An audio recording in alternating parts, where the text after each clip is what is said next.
Director General, Mr. Lowe. I'm happy to be here not on my behalf. I'm just here to deliver the opening remarks of President Barroso, who cannot be with us. And you see how close the Commission is cooperating with the External Action Service, because I'm a director in the External Action Service, and I wouldn't like to confuse you to be tomorrow again with you when I speak then on my behalf as a director for East Asia in the service.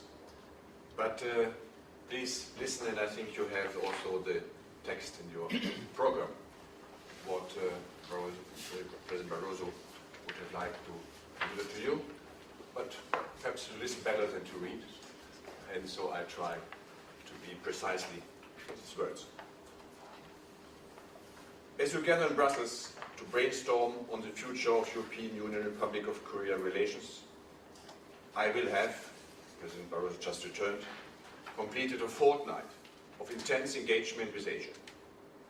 After hosting the 7th European Union Republic of Korea Summit in Brussels Friday before last week, on the occasion of President Park's first trip to Europe, I traveled successfully to Mongolia, Japan, China, Macau, and Hong Kong.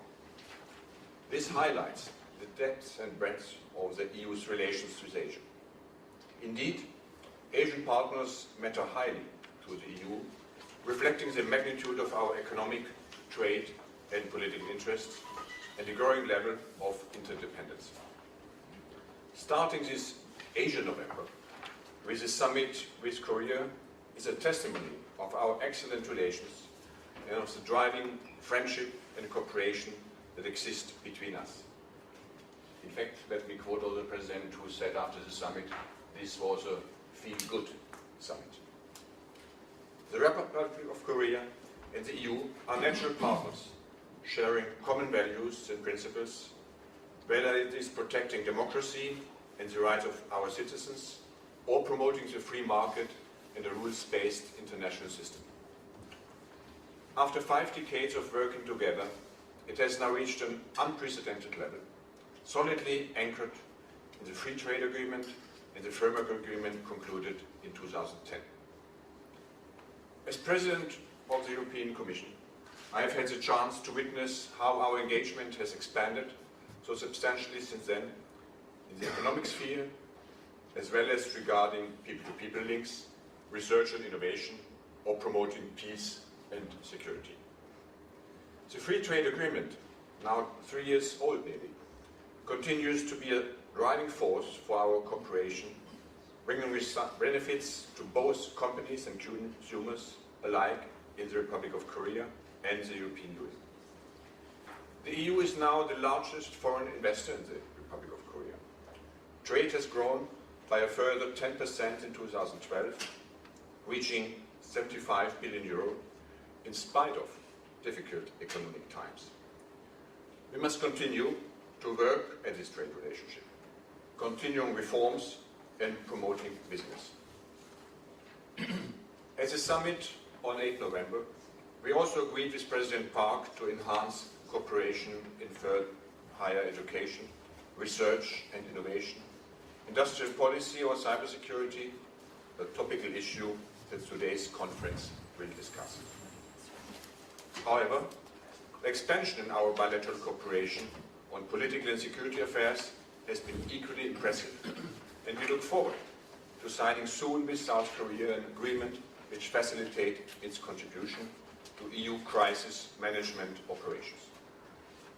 This will significantly expand our capacities to work together to mitigate crises around the world.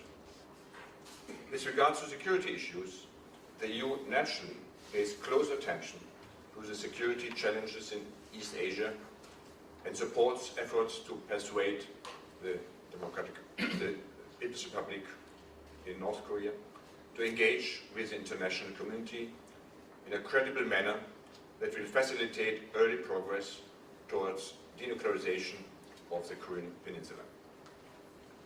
Looking at the real matter, there is every reason to be satisfied at what the EU Republic of Korea partnership has achieved or set in motion. but there is no room for complacency. We must use this excellent track record of cooperation as a springboard for further and more effective management. Governments play a steering role in this endeavor, but we need the driving force and the innovative ideas of academia, the private sector, think tanks and other civil society actors to accomplish this. I therefore warmly welcome the initiative of organizing this conference on a new global agenda for the EU-Korea partnership. And I hope it will act as a laboratory in ideas on how to take this cooperation to a higher level so that over the coming years this partnership continues to go from strength to strength. I wish you very fruitful discussions today and tomorrow, in fact, already, as these are key ingredients for the success of our partnership and will drive our friendship forward. Thank you very much for your attention. And on my behalf, see you tomorrow again with remarks from the position of the External Action Service. Thank you very much.